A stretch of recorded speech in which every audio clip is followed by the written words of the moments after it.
I've been gone over 2 weeks. Went up to our centers in Portland and Seattle, and it was very nice. I guess you've heard all about it, so I won't belabor you with further details, but lots of people came. One thing I was very particularly pleased about personally, and that was that for years I've wanted to somehow find a way of combining my songs and lectures. And I always have sort of veered heavily toward the lectures after one or two songs. But in Seattle, they had the lecture at the Benaroya Hall, which is the symphony hall. It's not the main hall, but a smaller one where they have string quartets and things of that nature, chamber music. And being there, they figured they really ought to do some serious music. So they played my music and sang for a half an hour, which I thought was fine, but I thought I'd better give some explanation for all the people who had come expecting a lecture and were getting a concert. And so I told them that in fact I'm going to be giving 2 lectures. The first will be through music, and I want you to listen with your hearts. The second will be through words, and that will be natural to listen with your heads. And it worked beautifully. I don't know why I didn't think of this years ago. By the time I was speaking, people were really open, and it was quite wonderful to find how the music did really augment the talk. Each helped the other, and it was a very good evening. They had 540 seats, and all seats were sold. So this was a good crowd. And anyway, now I'm back. So now, being gone lecturing for over 2 weeks has been frustrating to me in one little way, which is that I've been trying to write a book. So I figured today, my first day back, instead of giving you another talk, I'm going to read some of this book to you. And I hope you don't mind. But today I spent working on it. It's not yet just what I want it to be, but it's getting there. Now, it isn't my book. The title is God is for Everyone by Paramhansa Yogananda, as taught to and understood by his disciple, J. Donald Walters or Swami Kriyananda. Now, this will require a little explanation. And so I begin with a preface. Many of you have heard this preface, but none of you have heard it in its most recent and probably closest form to the final. This is not a new book of Paramhansa Yogananda's. It is a rewrite of his first book, The Science of Religion, published before he came to America in 1920. This rewrite is intended to be easier to read and understand. For although that first edition held wonderful truths, they were stated so ponderously that many readers balked after a few pages, and the book itself, though deserving a wide readership, has always sold poorly. In 1955, I was discussing editorial matters with Paramhansa Yogananda's chief editor, Laurie Pratt. Just a moment, you're going to have to...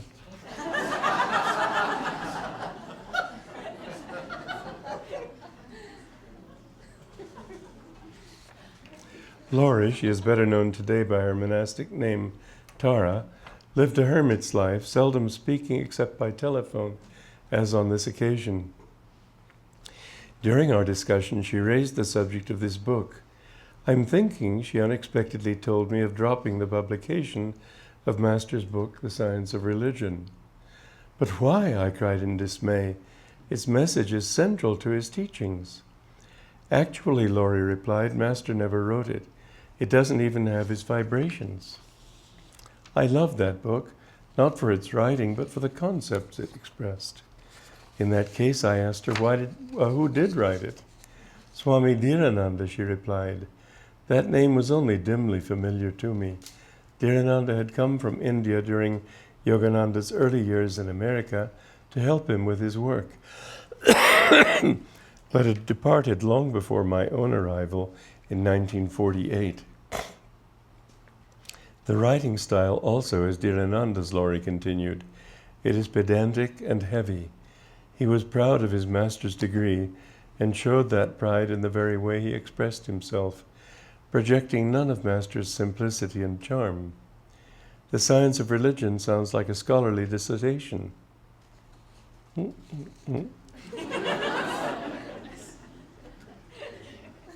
Oh, you ought to see the kind of mess I really make when I'm serious. But I objected, at least the ideas in the book were Master's, surely. It would be a pity, if only for that reason, simply to drop it. Perhaps my objection made an impression on her. In any case, the Science of Religion has remained in print to this day. I never forgot Laurie's remark, however. In the early 1960s, while I lived in India, I spoke with Swami Satyananda, another early disciple of the Masters. He told me, when Yoganandaji returned from his visit to Japan, which he describes in Autobiography of a Yogi, he was inspired with insights on how to reach people with his message when he went to the West. He wrote those insights in a detailed outline, but wasn't yet comfortable with writing them out in English. He therefore asked Dhirananda, Bakshi as we knew him as boys, to make them into a booklet. Dhirananda was the ghostwriter, in other words. The book was Master's. Just as a human being is the living person inside the clothes he wears, so Paramhansa Yogananda's was the living inspiration for the Science of Religion. Dhirananda only fitted a suit of clothes to that inspiration. Laurie Pratt was right, however. The suit was not well made. Passing time and changes in colloquial English made it fit like a professor's jacket, faded with chalk and frayed at the elbows at the twilight of his career. In May 1950, Paramhansa Yogananda was speaking to me about my own service as his disciple to his mission. Your work, he said, will be lecturing, writing, and editing. I hesitated over the second item on this list. Sir, I said, haven't you already written everything yourself that needs to be said about these teachings? He seemed surprised at my obtuseness. Don't say that, he exclaimed. Much more is needed. I've devoted my life since then to carrying out those instructions. My service to his work has included writing books that help people to approach his teachings from a variety of directions, or have expressed truths that follow them.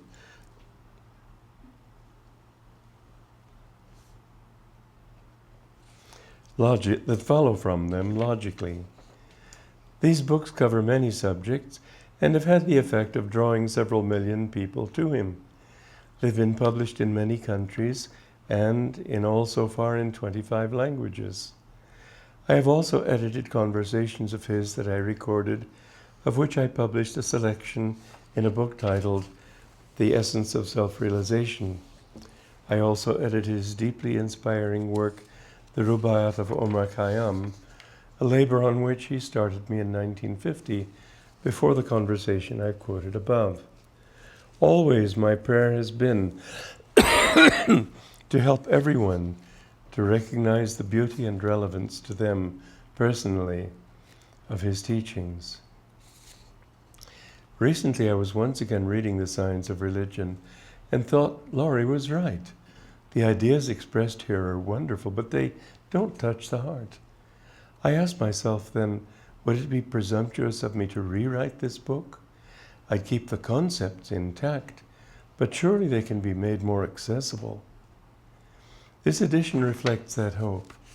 It is still Paramhansa Yogananda's book, for even where I've added thoughts, as I've done here and there, to clarify an idea, it has always been from a lifetime of familiarity with his teachings. And even where I've added a story to illustrate a point, It was nearly always one that he himself told, often to the accompaniment of his students' joyful laughter. For he could, when he so chose, be marvelously entertaining. What I've done is try to present his concepts as he himself might have done, with the fluency he later achieved in English. Thus I've sought to convey the inspiration that we disciples felt every time he spoke. It might be helpful if I explained, in addition, why Laurie Pratt would have even considered letting this book cease to be published. For although it was the Master himself who had kept it in print, the sad fact is, Swami Kriyananda ended up betraying his guru and attempting to ruin him financially. That the Master continued to keep this book in print is, to my mind, an example of his great magnanimity. A final note needs to be added here. This edition is not complete. I've deliberately omitted the second half of it. In its early editions, the science of religion, in part 2, branched out into subjects that were later covered far more completely by Yogananda himself. The book, as it was first conceived, was in fact 2 books in one. The first part was intended to give a universal message to which everyone could easily relate. Its purpose was to explain the difference between spirituality and religion, and to show that all human beings are, whether consciously or not, on the spiritual path. The second half was meant as an outline that Yogananda offered to teach the students of his classes. The Master was never merely theoretical in his teaching. He explained truth with a down-to-earth, practical wisdom, helping all to realize it for themselves. Had dear Ananda's elaboration of that second half been done adequately,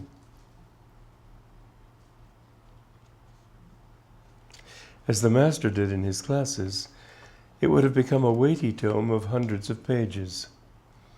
As I studied the first half of the science of religion, however, I realized that as an introduction to the teachings, it stood alone.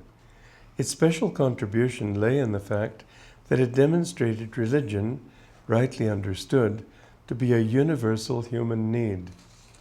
The initial purpose of this book was to inspire a deeper study of this subject. The science of religion was intended as a gateway, an invitation to further exploration.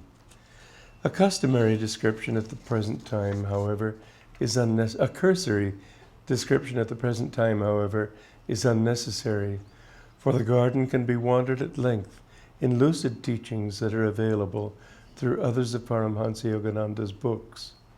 What this volume, God is for Everyone, does is suggest the wonders that await those who will enter and explore the scenery beyond. I hope my Guru is pleased with this humble attempt, for his book richly deserves the very best treatment it can receive. Sincerely, his disciple, etc. Okay, I'll pause at the end of each chapter if you want to ask or say anything. Okay, all right. Chapter 1, Religion, a Universal Need. This book has been written to demonstrate that religion is a pragmatic necessity for everyone, that God is intensely relevant to the life of every creature and is by no means the side issue that so many people tried to make him. If we accept that God exists, it goes without saying that he can only be infinite. Adequately to describe infinity, however, would be impossible. Language itself, which is derived merely from shared human experience, is quite inadequate for this task. Even reason cannot conceptualize a state of consciousness that is at once infinitely large and infinitesimally small, that moreover confounds reason altogether by being neither large nor small. The Bible speaks of the futility of attempting to leap over the abyss from finitude to infinity by stating, "My thoughts are not your thoughts, neither are your ways my ways." Isaiah 55:8. There is something in human nature, however, that feels imprisoned by finitude and longs to embrace infinity. That something wants to unravel the mystery of existence. For man is more than animal, though many people, being incurious about man's ultimate destiny, seem content to be only that. Yet even they, if occasionally they wonder about life's strange twists and turns, may wonder whether there isn't perhaps some higher reality, wise, ever watchful, questioning. People usually think of God only vaguely, as perhaps omnipresent, omniscient, omnipotent, and, of course, infinite. Even those who visualize him more personally tend to clothe him in abstractions that remove him at a distance from themselves. If they are of scientific bent, they may visualize him as an impersonal intelligence. If they are devotionally inclined, they may speak of him as all-merciful or all-wise. Virtually all of them, however, separate him from daily reality. In this book, I intend to offer an alternative to intellectual abstractions. Indeed, what purpose does it serve to hold him afar? Doing so may satisfy our minds that we're being, quote, theologically sound. But by careful definitions, we may feel inspired. But though by careful definitions,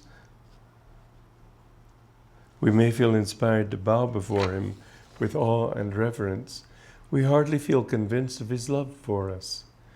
For most people, to approach God confidently as one's very own seems a colossal presumption. Yet if he is indeed our Heavenly Father, as he must be, since he is our Creator, he must surely be our very own. Why else, when people pray to him, do they use the familiar pronoun thou?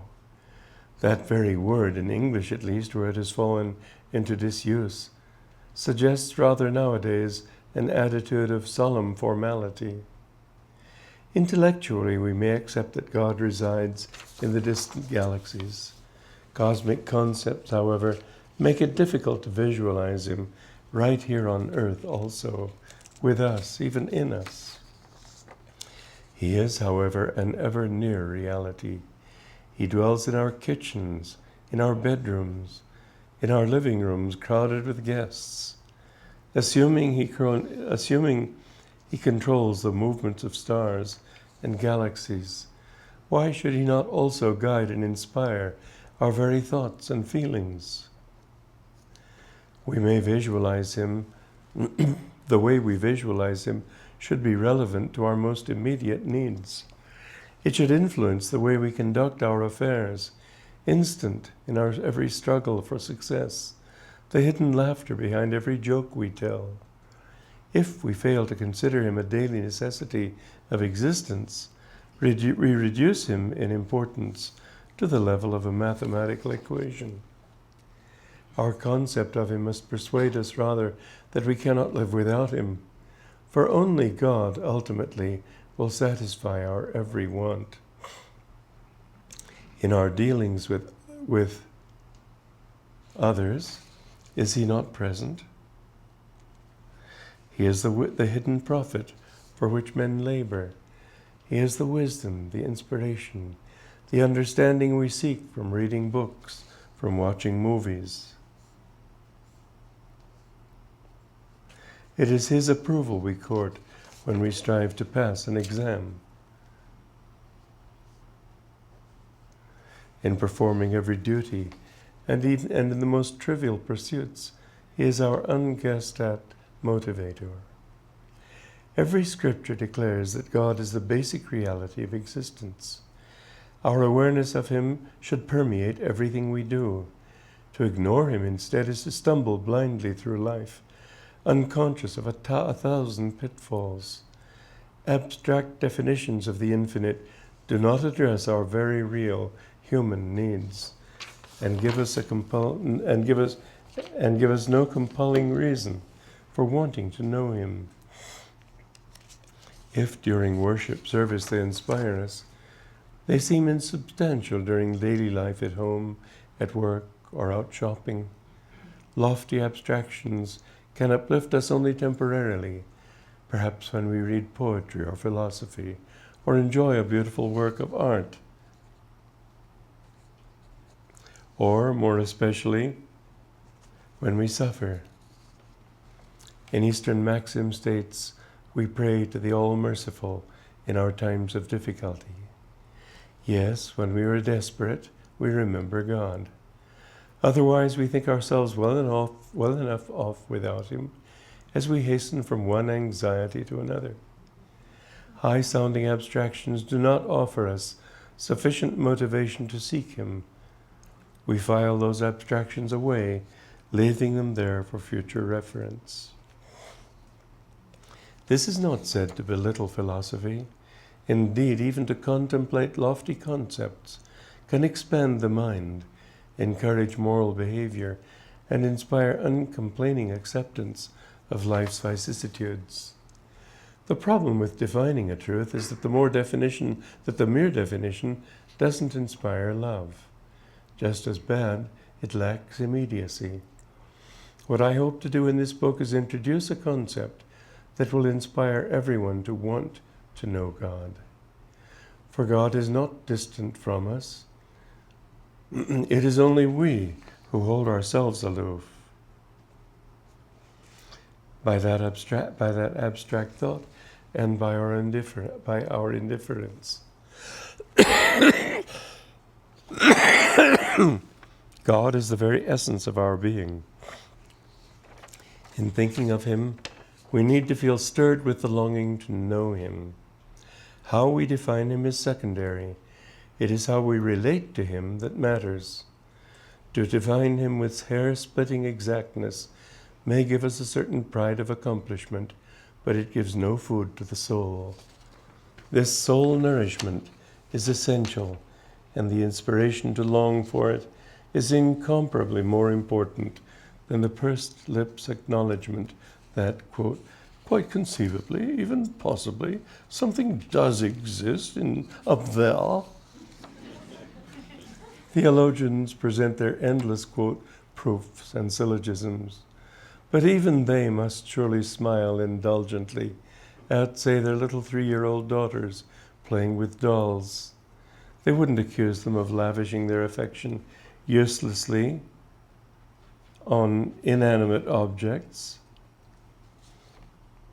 Wise and learned though they be, as fathers they accept that love, given even in play to mere dolls, gives them valuable practice for the time when, later in life, they must give love to their own children when they themselves become mothers. To learn to give love without expecting anything in return is one of the first lessons life teaches us. Whether the love is wisely directed is a lesson life reserves for later schooling. In religion, similarly, what matters first is the capacity to love. A skeptic in India addressed me scoffingly many years ago. Someday you and all renunciates like you will be very disillusioned when you wake and discover that there is no God. You may be right, I replied with a dismissive smile, but at least we'll have the satisfaction of knowing that we've done some good. Ultimately, the main beneficiary or sufferer of every action is one's own self. Obviously, whether God exists is important. In the early stages of human development, however, it is even more important to develop maturity and wisdom. Whether or not a God exists is meaningful to the degree that we are aware of his presence in ourselves.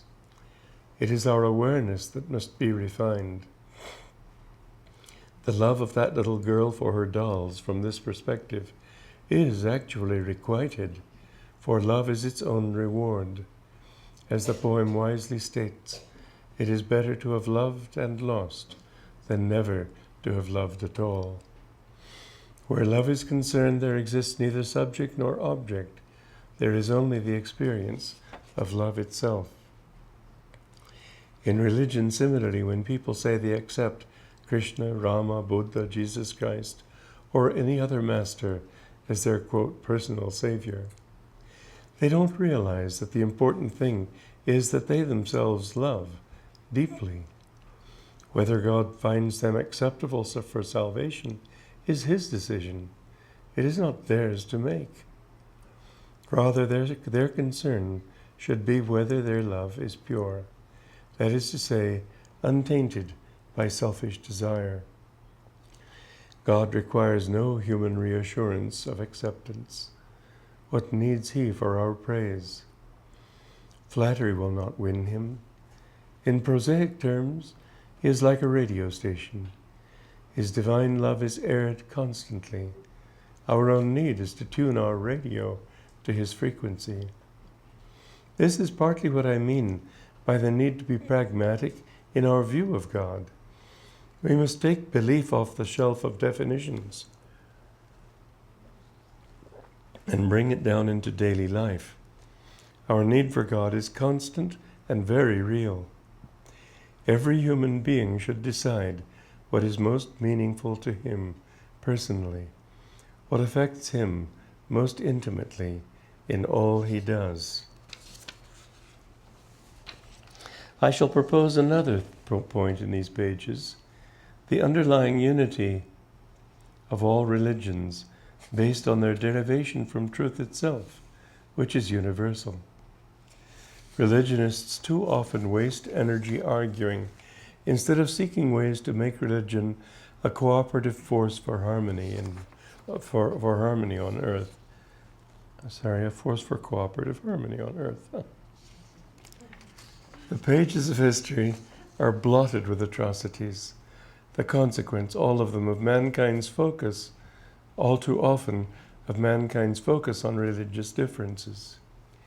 Nowadays, the increased facility for travel and communication is bringing the nations of earth inevitably together, close enough indeed for their mutual destruction if they so choose, or for global unity in a spirit of love and understanding.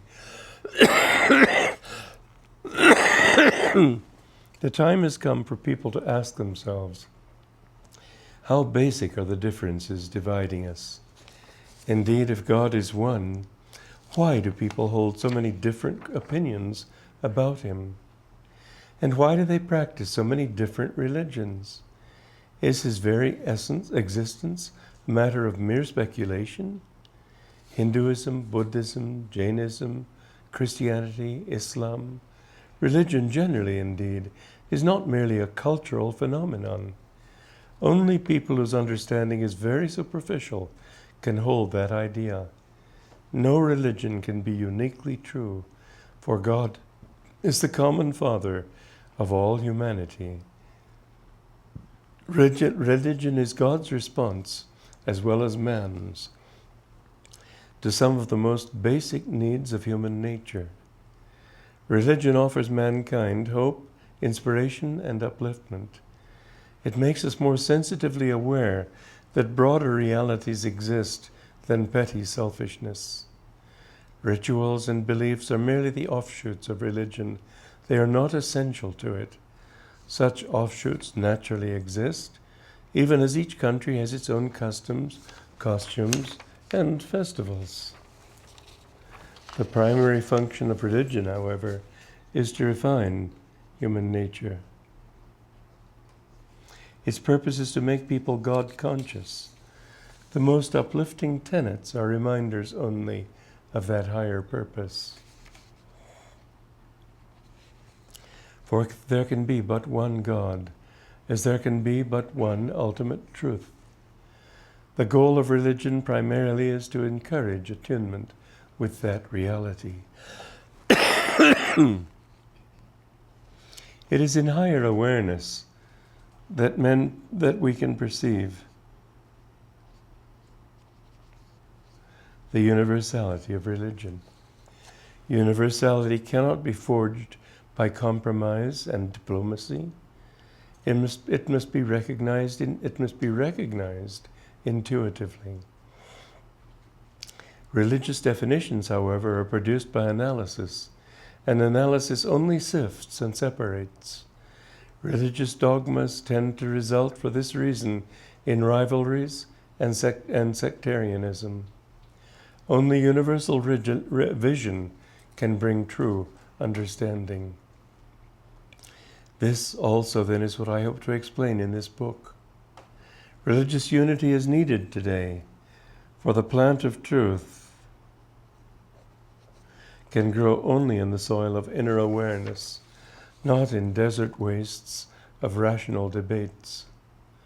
When the plant of understanding is nourished by living waters of inspiration, it proves sufficient for all human needs.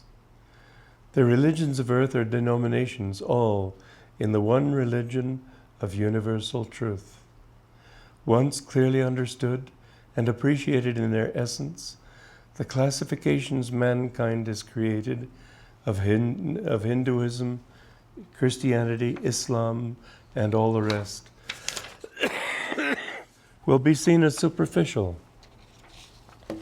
Sectarian claims cannot succeed in the end, for they don't represent the essence of the very religions they think to define.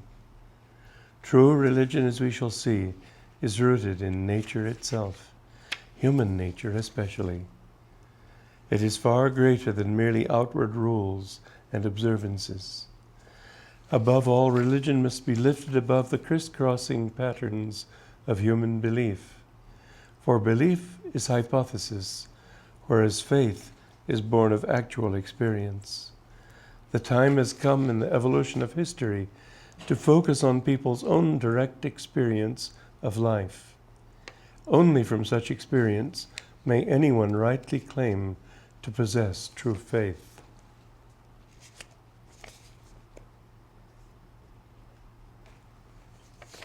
Agree?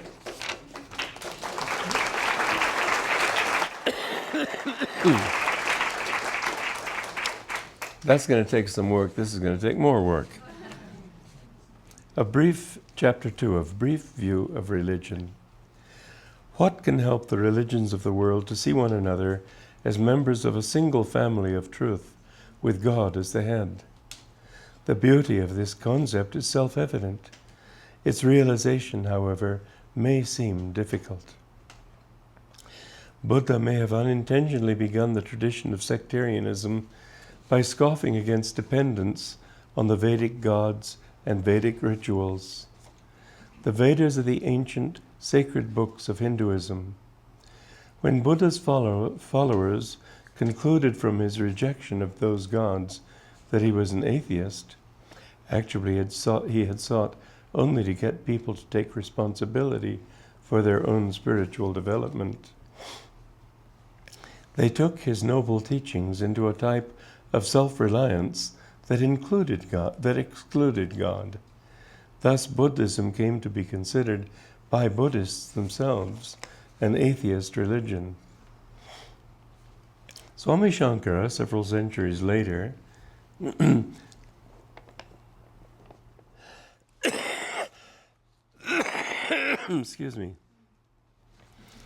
corrected this error by explaining that God is above duality, that no form can define him. God is formless spirit. Far from being non-existent, however, he is the sole reality in existence. Shankaracharya explained that the goal of life is oneness with that reality. Realization of that ultimate state of being is Satchidanandam, existence or Sat, consciousness or Chit, and bliss, Ananda. We shall return to this explanation later on. Meanwhile, what happened was that the Advaitins, those who believed in Advaita or non-duality, taking the non-dualism of Swami Shankara as both the answer to Buddhism and the definitive explanation of Hinduism, declared that there is nothing in existence except that one absolute. Everything else is illusory. The Advaitins reduced humanity itself to non-existence. The problem with Buddhism, as it evolved, was that it saw nothing toward which to direct one's feelings of devotion. The problem with the Advaitins, known also as Vedantins, is that they saw nothing with which to practice devotion. For if all was one, who was to be devoted to whom? The Advaitins concluded that, since the ego is a delusion, it is also delusory to love anyone, even the Supreme Being. They overlooked the fact that Shankaracharya himself had composed devotional hymns to God as the Divine Mother. It is strange that they should do so, for countless Hindus today quote his stanza, "Bad sons there are many, but never a bad mother."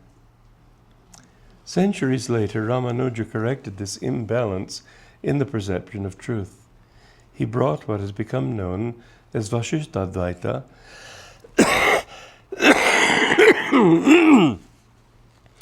a devotional form of Advaita or non-dualism. The soul itself, he declared, is not a delusion, but exists through eternity. It can and must exist, therefore, in loving relationship to the Creator. Always, while the teachings of these great masters never opposed one another, for the same truth, the supreme truth, is ever the same, they have sought to correct the misunderstandings of mankind. Chaitanya, more centuries later, emphasized the utter need for devotion in religion. Himself already famous as a learned scholar, he turned people against dry philosophical speculation and emphasized that it is useless to try to define God correctly. The very attempt takes the mind into a dry philosophical desert, whereas the soul's only need is to love God. Chaitanya taught his followers to sing to God, not abstractly, but in the lovable form of Lord Krishna.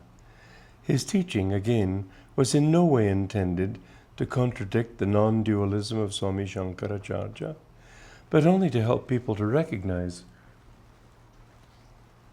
their need to be true to their own present levels of understanding. Harer Nam, Harer Nam, Harer Nam Kevalam.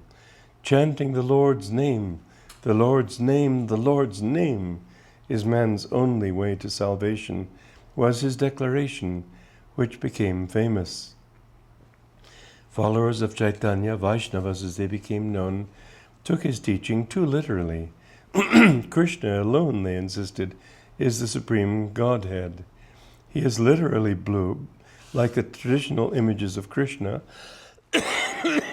whose blue skin symbolized the blue of the sky, and therefore of infinity. He plays the flute, the symbol of God's call in the soul, inviting all to the dance of eternal bliss. The Vaishnavas set themselves dogmatically against the Advaitins, denounced them, and claimed that the two teachings were mutually contradictory, that it was impossible, therefore, for both of them to be true. India was broad enough and charitable enough to absorb these conflicting claims without losing its essential desire for God and truth. That is the genius of that ancient civilization. Religion, however, even in India, has not been the force for international unity that it might have been had its spiritual hunger kept pace with the various facets of wisdom the great masters sought ever to bring out. Meanwhile, in the Near East, in Palestine, Moses taught the Israelites to worship one God, not many gods. Essentially, in this respect, his teaching resembled that of Buddha in his insistence on the law or right action, as opposed to superstitious dependence on mundane favors from minor gods in the hope of of gaining wealth, pleasure, success, and power. Moses taught people to shun these gods, false because ultimately disillusioning, and to offer adoration to the one Supreme Lord in obedience to his truth and his commandments. Over a period of time, the Jews who developed the law's ramifications with considerable refinement forgot their erstwhile love for God. Again and again, the prophets tried to steer people back to a closer relationship with him. And again, people turned back to legalistic quibbles, persecuting the prophets. The genius of the East has always been its emphasis on the individual and his personal relationship with the universe, with truth, and with God. The genius of the West, on the other hand, has always been emphasis on society and on the organization of large groups of people. In religion, it has been on the relationship of mankind as a whole to those greater realities. It is time now to unite those two viewpoints. In the history of religion in the West, however, there has always been an opposition between personal and institutional practice. Jesus Christ came, finally, not to deny or contradict the law, but, as he himself put it, to fulfill it. He emphasized the importance of love for God above respect for the law. Muhammad also, centuries later, sought to accomplish what Moses had done by denouncing the worship of many gods and substituting worship of one God, whom he called Allah. His teachings adhered to the book, that is to say, to the Holy Bible. He dreamed of uniting all those of the book into one religion. Jews and Christians, however, eschewed his claim to have brought a further revelation, and thus was crystallized the sectarianism in the Semitic branch.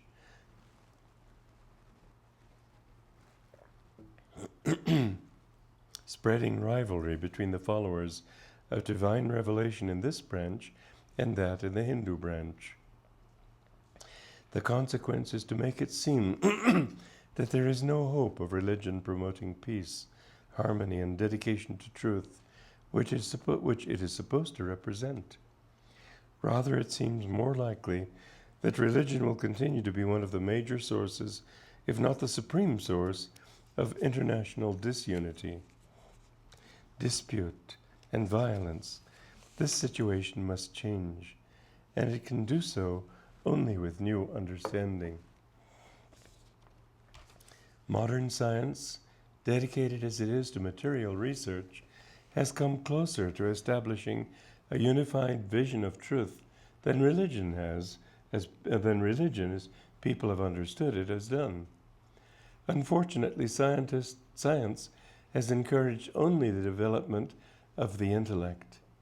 Based on its so-called revelations, people have concluded that no higher truth exists, that moral values are merely relative and therefore non-existent except as personal sentiments, and that life is meaningless or has any meaning the individual chooses to give it, while he snatches what he can for himself at any cost to others. Considering the present-day moral and spiritual decline, coupled with the greatly increasing means science has provided for mass destruction, it is easy to foresee the possibility of widespread disaster, even of global annihilation.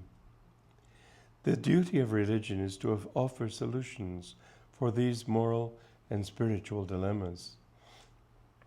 Instead, what it has done is fan the flames. Indeed, it has ignited all too many of them itself. Buddhists insist that only through the Buddha can one win freedom from the wheel of rebirth. Hindus, who are traditionally tolerant, squabble over the distinctions between Dvaita, Advaita, Vasishtadvaita, Vaishnavism, and worshipping God as the Divine Mother. They erupt defensively under Muslim persecution and wilt before the sneering disdain of Western Christians for their pantheistic concepts, which Western writers have completely misunderstood. Is there any hope for amity to be achieved in this bazaar of noisy and seemingly conflicting claims? Yes, there is.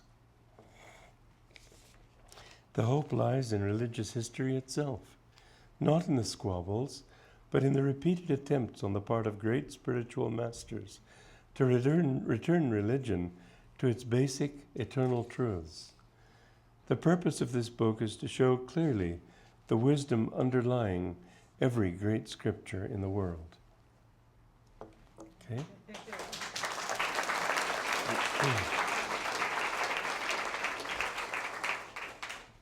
One more, if you can stand it. Chapter 3, The Twin Goals of Life. Behind all human activity, the motivating force is desire.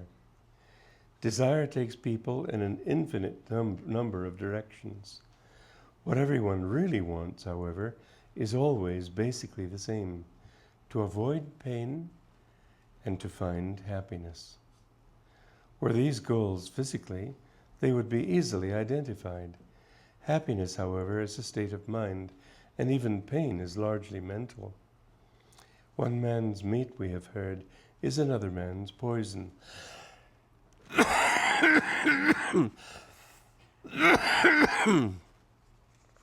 Since pain and happiness exist primarily in the mind, they are outward projections. When we identify them with outward experience, we perceive them variously. What seems to give happiness to one person may be highly distasteful to another. Pain appears to be a reality in itself. It is also a simple awareness of lack. If one is not aware of lacking anything, he will be far less susceptible to pain. Even actual pain includes also the consciousness that one lacks physical ease, which is why illness is known as dis-ease. Discomfort, even in illness, would not exist if one knew how to direct his consciousness elsewhere. The more desires a person has, the greater his overall sense of lack, and the greater, consequently, his pain.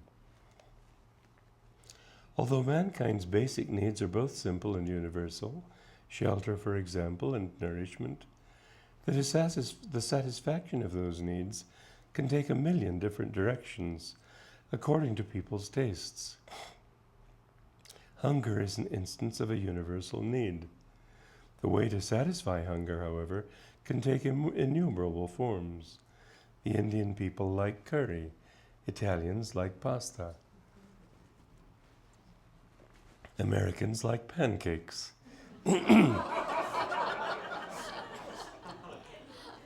Nevertheless, every desire, regardless of its nature, is basically motivated by these two forever paired needs.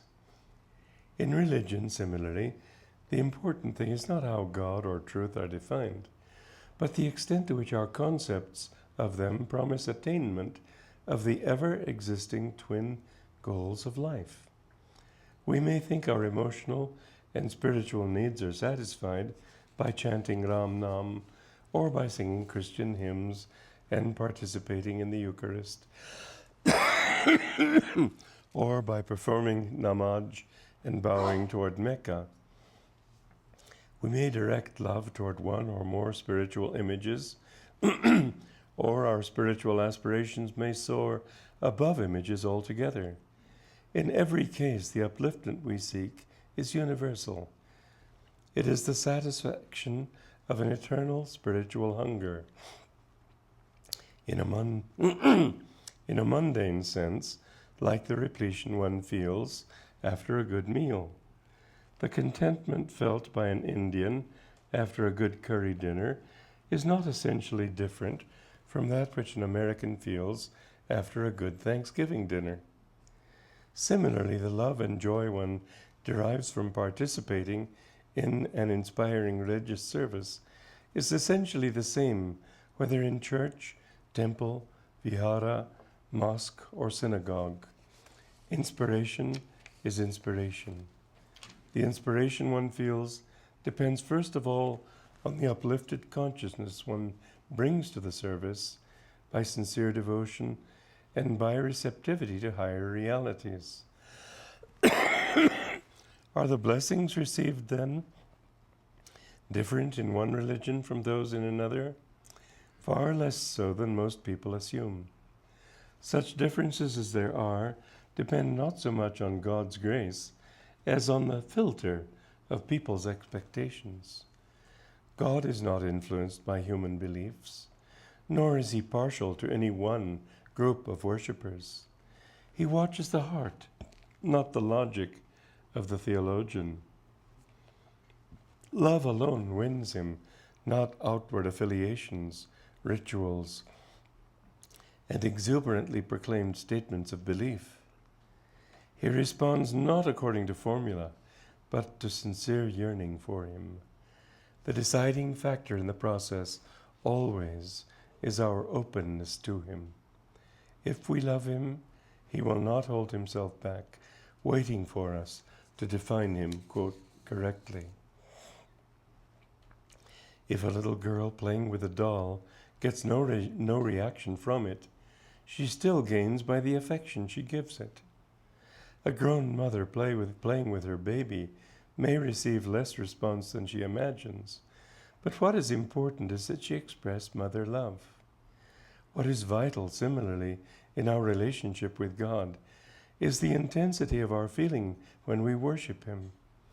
To the extent that religion encourages people to develop love in the heart, it has deep meaning. On the other hand, to the extent that religion makes people believe superstitiously that God favors, quote, the right team, they do the cause of religion itself a great disservice.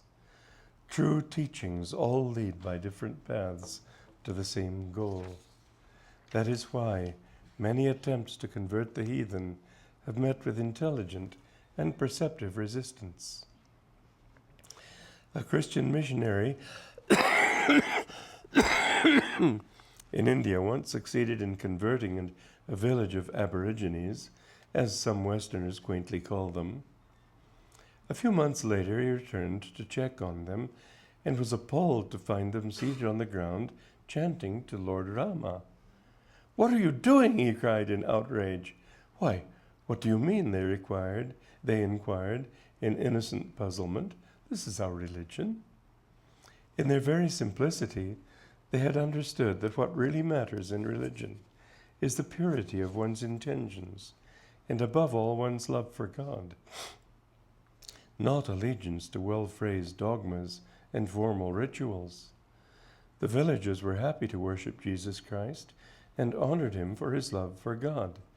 But did that mean they must no longer worship Rama, who loved the same God? Both Jesus and Rama, according to their simple but surely profound understanding, manifested the same truth. Water flows down to the sea by many channels, always in the same direction. The end of the flow doesn't change whether one call it the ocean, la mer, il mare, or in Hindi, Sagara.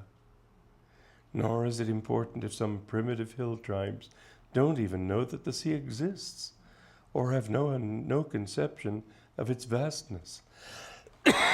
What does any of that really matter? Water flows downward just the same. And devotion, similarly, follows the heart's upward aspiration toward God. The formalities of belief are secondary in importance. Why do people eat? Primarily to satisfy hunger. Only when their hunger is easily appeased will they think also in terms of how food tastes. And why do people wear clothes? For protection against inclement weather, though in hot climes where clothing can be an inconvenience, there remains in most cultures the wish to preserve modesty. To someone shivering with the cold, however, the aesthetics of clothing and even the question of modesty are of secondary importance. Warmth is the essential requirement. Behind everything people do, their underlying purpose is always to avoid pain and attain happiness.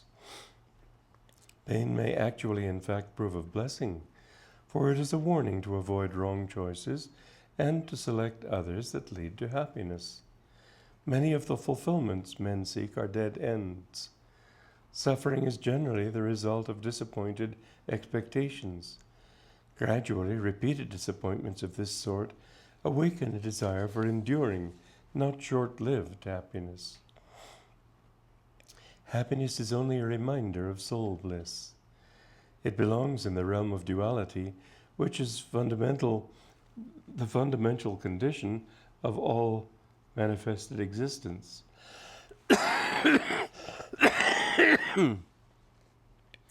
The balancing opposite of happiness is sorrow. Happiness often masquerades more grossly as physical or emotional pleasure, but the deeper the happiness, the more closely it is aligned to spiritual upliftment. Always, whether consciously or not, we seek eternity. We want to avoid pain permanently and to attain everlasting happiness. Even fleeting fulfillments are always accompanied by the seldom expressed wish for permanence, lasting freedom from pain of every kind, and soaring freedom in perfect, eternal happiness. In religion, the eternal enjoyment people envision is soul bliss, a condition far subtler than mere sensory pleasure or emotional satisfaction. Bliss is presaged in people's hope for earthly fulfillment, though they encounter repeated disappointment in the ceaseless fluctuations of duality. Definitions of happiness vary from person to person and from circumstance to circumstance, but as an inchoate yearning, man's need for it never changes. Why does a young person study a trade? Is it only to achieve expertise so he can earn a living? Well then, why does he want to earn a living? Is it only to meet his obligations? Why should he honor those obligations? The answer seems clear enough: to avoid the pain of being poor. But why does he want to avoid this pain? And why, for that matter, is it even painful to him? Because it contradicts his deeply held concept of happiness. Everything a person does is motivated by this twofold desire. Where there is consciousness of the need for happiness, there is also consciousness of pain. And where there is pain, there is consciousness of a need for happiness. Happiness and pleasure, both, are only reflections of bliss. Perfect bliss is life's only true aim. Nevertheless, it is man's longing for bliss that impels him to seek happiness outwardly. Confused by the fluctuations of duality, he mistakes temporary happiness for the permanent bliss he unceasingly craves. Because emotional happiness is part of duality, however, it is inevitably followed and even accompanied by its opposite, pain. Let us visualize a happiness of which many people dream: the perfect cottage by the sea, with rose trellises, songbirds, a beautiful garden, the cottage interior furnished cozily with books, good paintings, and tastefully made furniture. This is a meeting place for loving friends. Imagine gazing at the roses, listening every evening to the songbirds, strolling in the garden, reading the books, enjoying one's paintings, and chatting happily with friends and loved ones. Surely pleasure is suggested in this image. Isn't it true, however, that even pleasant dreams can last too long? Eventually they grow stale and cease to please. Indeed, there may well come a time when your dream cottage becomes irksome, and you begin to think, I wish someone or something would hit me on the head to convince me I'm still alive. Boredom certainly is not bliss. What we really hope to gain in all our seeking is something very different indeed. Because bliss, though it is universally desired, seems to us remote and unattainable, we settle for lesser goals and for short-range happiness. Nevertheless, bliss is our ulterior motive.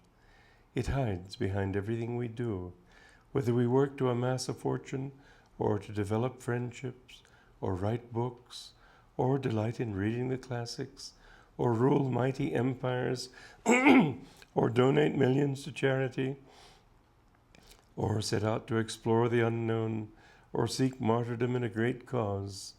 We may tell ourselves we want earthly happiness, we may tell ourselves we want earthly happiness, but what we really want beyond every temporary goal is bliss perfect, bliss unending. The truly wise keep ever before them a vision of life's true goal, bliss. Bliss is indeed the best definition of God, for of all definitions, omnipresence, omniscience, and the rest of them, bliss serves the needs of every human being most pragmatically. It is what everyone wants. Bliss alone can satisfy the eternal longing of the soul, for the simple reason, we'll explain this one later, that bliss is the soul's very nature.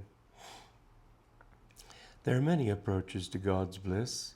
What inspires people to follow one approach or another depends on their nature and temperament, as well as on their cultural and religious heritage. Sooner or later, however, everyone finds himself guided by the wisdom born of actual experience. One realizes that what matters is not so much the approach to truth, but the goal. The motive that drives people, even erroneously, is ever the same: release from pain and suffering, and attainment of lasting bliss. There are many paths up the mountain. Some lead all the way to the top. Others fade out after a distance, or lead once again down the hill. People standing at the foot, uncertain of which path to take, tend to continue on whatever path they select. Even if later in deep disillusionment they commit suicide, their urge to complete the path they first chose doesn't leave them. Desire, whether not misguided, goads them onward. Behind even suicide, there remains the unfulfilled hope of ultimate bliss. There are people who say, I don't want happiness, I'm interested only in achievement. Achievement, however, is only the means they imagine for attaining ultimate happiness. The human heart ever hopes, once its goals have been achieved, to find rest and happiness in that success.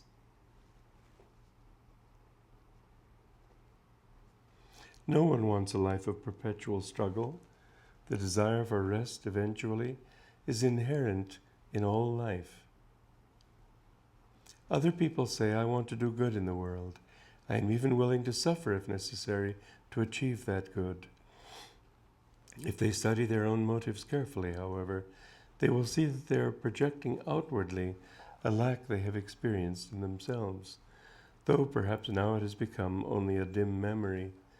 They want to spare others the suffering they have endured, and to help them find the happiness which they believe to be the opposite of that pain.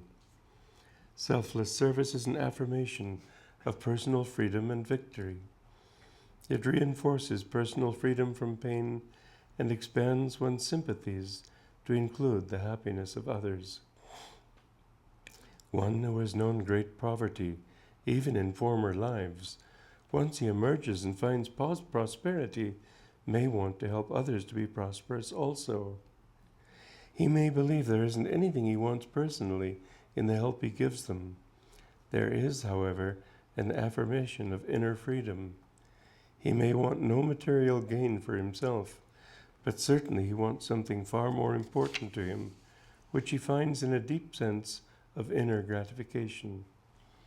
The impulse to help others springs from one's own past traumas and victories.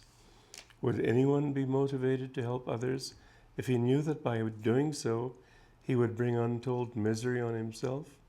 Not unless he envisioned beyond that pain some superior joy. In the subconscious of the most generous benefactor, there is a hope of some personal fulfillment, if only that of expanding his awareness to embrace a larger reality. A sincere desire to contribute to the well-being of others comes from sensitive awareness that in giving one finds greater personal happiness. Such self-expansion, indeed, brings one closer to the state of true bliss. For the desire to give generously to others, though it is self-gratifying, is not selfish. It expands the ego by bringing recognition that everyone is a part of one's own greater self. In seeking this greater identity through generously sharing with others, one seeks bliss actively. The happiness he envisions for others is alloyed only slightly with ego consciousness. Indeed, when bliss itself is the motive for altruism, no selfishness remains. The directional flow of one's consciousness is toward infinity. The more we embrace life as a totality, the closer we come to realizing divine bliss, which is inherent in everything. Truth is one. In that oneness, truth is discovered to be bliss also. The farther back one traces desire to its source, the more clearly one comprehends that the underlying motive for everything people do is ever the same: the removal of every constriction on their happiness and the attainment of perfect bliss. The very fact that this longing is universal and not a particular desire entertained for certain things by certain individuals forces the conclusion that the need for bliss is no mere whim of the ego, but a prompting from the depths of our very nature.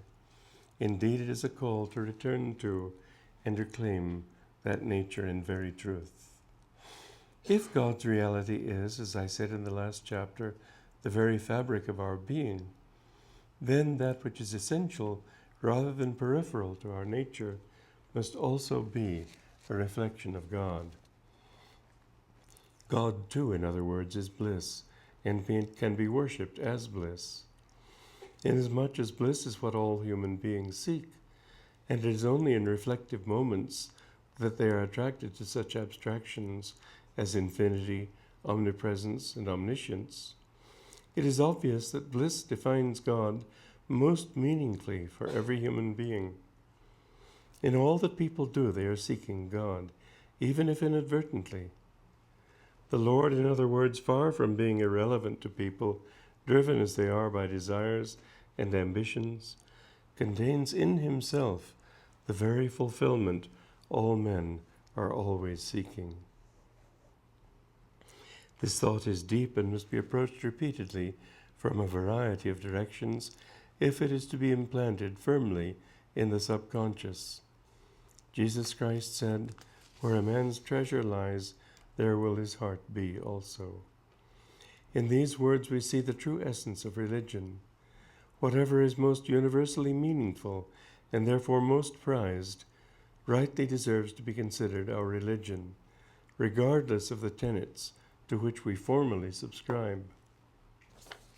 A man who prays formally to God while entertaining in his heart the desire, let us say, for money, is really worshipping money, regardless of his outward affiliations. This falsely directed devotion is the actual meaning of idol worship. Money in this man's case is his idol. It matters not that he has made no graven image to place on an altar. All worship, whether of God or mammon, is of the heart. It is in this deeper sense, then, that all men worship at the same shrine. It is the universal religion of all mankind. No one can deny this, for it is what all men most deeply desire. Whether they think to achieve it by following Buddha, Jesus Christ, Krishna, or Mohammed. What they seek most earnestly is the permanent removal of pain and the realization of perfect bliss. The way to achieve that goal may be defined differently according to custom, tradition, and temperament, but it is always the same. Gold may be cast in innumerable shapes, but its unchanging value remains the simple fact that it is gold. This, then, is the religion of mankind. Everyone is, in this sense, religious despite his outward beliefs. Once he knows what he really wants in life, the barriers between him and others disappear. The goal of all men, whether they be saints or sinners, is the same. That goal may be defined mistakenly as wealth or sensual pleasure or worldly fame and power, but the ultimate fulfillment of it is the same. Every action, then, is, in its own way, religious. In most cases, it is an act of tentative, because hypothetical, belief, not an act of faith, for it lacks the endorsement of verified experience. Everyone, however, is spiritual, far more so than he realizes, for he needs only to understand how to make his religion practical by basing it on valid expectations, not on delusive dreams. Error is not a question of doctrinal heresy, but simply of misplaced expectations. They are misplaced simply if they are directed toward eventual disappointment. The sensualist thinks he'll find happiness by indulging in pleasure. Excited and agitated by desire, he ignores every warning signal, whether from within himself or outwardly from others. Only later, much later often, alas, does he discover the folly of those roseate expectations. Sin must be understood to be not action that displeases God, but rather that which caused deep disappointment in oneself. Ultimately, there is only one sin, error, born of ignorance. Ignorance it is that brings suffering. The hell of suffering only seems to be eternal. For one of the basic flaws in people's perception of suffering is that it appears to them as though every door of escape stood locked shut. With subsequent expansion of consciousness, through surrender to and attunement with God, people discovered that those doors were standing wide open all the time. It was their hearts only that were closed. A certain student of mine was consumed with self-doubt. He once asked me fearfully, "Will I ever fall from the spiritual path?" "How could you?" I replied. "Everyone in the world is on the spiritual path." Footnote, he did, however, after some time, abandon the spiritual practices he had learned. So everyone in the world is on the spiritual path, and so it is, and so must it ever be.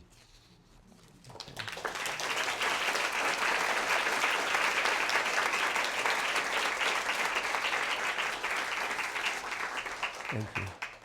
Well, that's enough for now. Thank you all.